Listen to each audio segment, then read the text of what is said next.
नमस्कार दोस्तों। जिस तरह से अभी पिछले 3 से 4 दिन में पौड़ी जनपद का एक मामला लगातार सोशल मीडिया पे वायरल हुआ और मामला आप सभी जानते हैं। यशपाल बेनाम की लड़की की शादी का जो कार्ड था वो बहुत तेजी से वायरल हुआ। देश से लेकर के विदेशों से उस पर प्रतिक्रिया आई कि किस तरह से एक हिंदू लड़की एक मुस्लिम युवक के साथ में शादी कर रही है। फंक्शन होना था, धूमधाम से तैयारियां थी, लेकिन उससे पहले ही सारी जो तैयारियां थी वो खटाई में पड़ गई।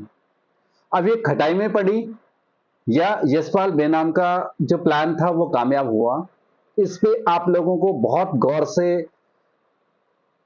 विश्लेषण करना होगा और खास तौर पे पौड़ी और पौड़ी नगर वासियों को, क्योंकि आप सभी जानते हैं यशपाल बेनाम अ, एक बार विधायक और पिछले कई वर्षों से पौड़ी की नगर पालिका पे काबिज हैं।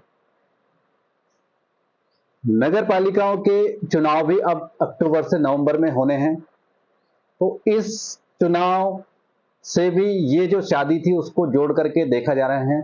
कई लोगों की तमाम प्रतिक्रियाएं आई कि ये सही नहीं हो रहा है। पूरे देश भर से हिंदू संगठनों के फोन यशपाल बेनाम को गए और यशपाल बेनाम बेनाम से उनका नाम भी खुल गया और एक नाम और उन्होंने जोड़ दिया, सुरेंद्र सिंह नेगी। यानी जब कोई हिंदू संगठन के व्यक्ति उनसे बात कर रहे थे तो उन्होंने अपना नाम सुरेंद्र सिंह नेगी बताया। अभी तक वो बेनाम थे। खैर, वो बेनाम हो या वो गुमनाम हो या वो बदनाम हो, इससे कोई फर्क नहीं पड़ता। फर्क ये पड़ता है कि जो इस दौरान जो चीजें हुई, इस 3 से 4 दिन में जो घटनाएं हुई, उस पे पूरे देश भर के और खासतौर पे पौड़ी के बुद्धिजीवी वर्ग को सोचना होगा कि क्या ये मामला इतना बड़ा था जिसको इतना बड़ा तूल दे दिया गया। यदि कोई लड़की अपनी मर्जी से शादी किसी मुस्लिम युवक से कर भी रही थी तो उस पे इतनी बड़ी आपत्ति, और यदि आपत्ति हुई भी तो कहीं ना कहीं उसमें एकजुटता जरूर नजर आई और खास तौर पे हिंदू संगठनों की। हिंदुत्व तो अचानक से जागा और कई सारे लोग विरोध के लिए आए, देश भर से लोग विरोध में आए और पौड़ी तक पहुंच गए।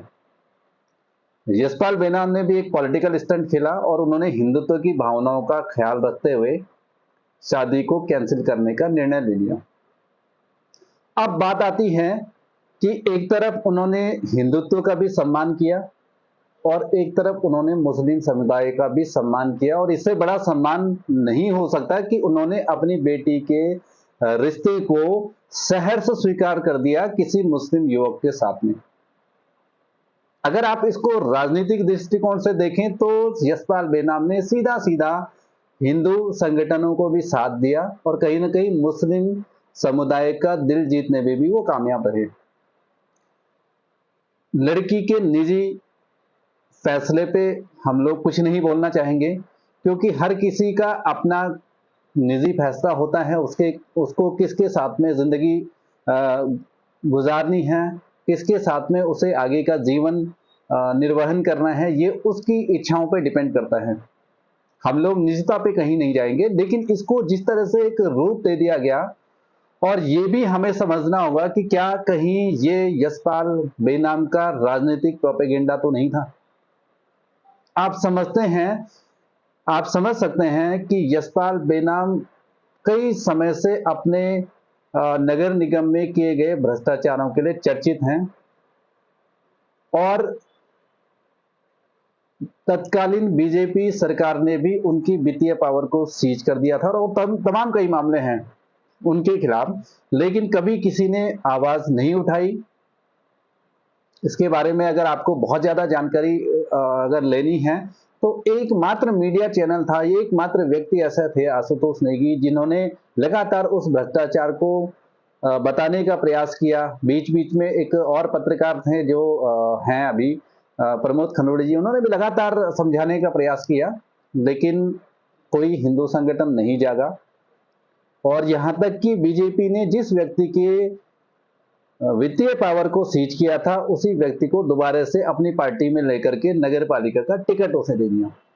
यानी जो व्यक्ति बीजेपी की नजर में आज तक भ्रष्ट था, अपने पार्टी में आने के बाद ही उसके सारे दाग धुल जाते हैं।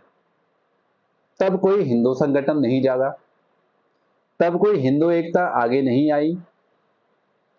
कहीं ना कहीं राजनीतिक अगर दृष्टिकोण से देखा जाए तो जो बीजेपी है यानी भारतीय जनता पार्टी है, वो एक हिंदुत्व कार्ड लगातार खेलती हुई आ रही है। हालांकि उनका सोचना होता है कि वो सबका साथ सबका विकास चाहते हैं, लेकिन कहीं ना कहीं एक हिंदू और हिंदुत्व की भावनाएं उनके साथ में कहीं ना कहीं जुड़ी हुई हैं। अब इस विरोध में एक चीज मैं और आपको कहना चाहूंगा कि जिस तरह से यहाँ पे हिंदुत्व की एकता नजर आई, इससे कुछ महीनों पहले ही पौड़ी जिले के एक गांव डोब सिरकोट की एक लड़की की रेप करने के बाद में हत्या कर दी जाती है, अंकिता भंडारी, और उसका भी पूरा देश से लेकर के विदेशों तक वो मामला चर्चाओं में रहा। लेकिन अफसोस की बात है, चंद कुछ दिनों के बाद ही उस घटना को भुला दिया गया। फिर से एक मीडिया चैनल ने सड़क से लेकर के, मीडिया से लेकर के कोर्ट तक का सफर अगर तय किया, कई सारी कठिनाइयों का सामना करते हुए उस मामले को जीवित रखा और न्याय दिलाने की मुहिम अभी तक जारी रखी जागो उत्तराखंड मीडिया ने, जिसकी सराहना विदेश में बैठे हुए भी 70 साल के बुजुर्ग राजू बोडा के नाम से प्रसिद्ध गढ़वाल मूल के जो राजू बोडा है, उन्होंने भी समझा। अब आप समझ सकते हैं कि इतना बड़ा मामला विदेश में बैठा हुआ व्यक्ति भी उत्तराखंड की इस मामले को बहुत गंभीरता से ले रहे हैं। वहीं किसी भी हिंदू संगठन ने कुछ दिन के बाद उस मामले पे बोलना उचित नहीं समझा। क्या वो जो लड़की थी, क्या वो हिंदू परिवार से नहीं बिलोंग करती थी? उसके साथ में घटना को अंजाम देने वाले भी हिंदू थे, तब क्या हिंदुत्व खतरे में नहीं था? क्या हिंदुत्व नहीं जागा? जब एक लड़की जिसकी मैं बात कर रहा हूं, मोनिका, जो यशपाल बेनाम जी की लड़की है, अगर वो अपने जीवन का फैसला ले रही थी और हिंदू संगठन को कहीं ना कहीं ये बात गले से नहीं उतरी, तो क्या अंकिता भंडारी मामले में हिंदू संगठनों को एक नहीं होना चाहिए था? ये दोहरापन, ये दोगला हिंदूपन आखिर कब तक चलेगा?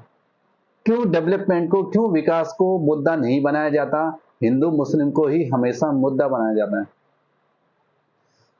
निश्चित तौर पे अपने धर्म, हम हिंदू धर्म से बिलोंग करते हैं और अपनी धर्म की रक्षा करना, अपनी धर्म के लिए कुछ भी करना, किसी भी हद तक गुजर जाना हमारा एक फर्ज भी है। लेकिन वहीं अगर इस धर्म के आड़ में दोगलापन रहेगा तो ये कहीं भी बर्दाश्त नहीं किया जाना चाहिए।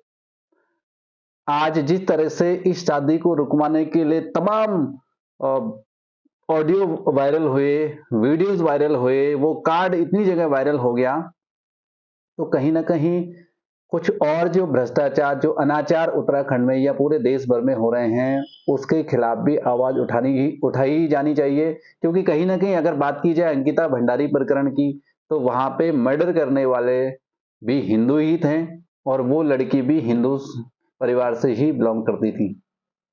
अब बात आती है यहाँ पे फिर से यशपाल बेनाम के ऊपर। यशपाल बेनाम ने कहीं ना कहीं इस शादी के कार्ड को अपनी राजनीति का प्रचार प्रसार के रूप में भी कहीं ना कहीं इसका इस्तेमाल किया। क्योंकि अब कहीं ना कहीं हिंदुत्व और हिंदू मुस्लिम भाई भाई का जो उनका जो ऑडियो वायरल हो रहा था, कहीं ना कहीं उन्होंने उसका राजनीतिक फायदा लेने का भी प्रयास किया होगा। और क्यों ना हो, जब बीजेपी ने उन्हें स्वीकार किया वहां अपनी पार्टी में, तो आज की डेट में उनकी जो चर्चाएं हो गई हैं, वो राष्ट्रीय लेवल के नेता हो चुके हैं। अब मुझे लगता है कि जो 2024 का चुनाव है, अगर प्रचार प्रसार की बात करी जाए तो यशपाल बेनाम सबसे ज्यादा जाना जाने वाला व्यक्तित्व हो गया पूरे गढ़वाल संसदीय क्षेत्र में।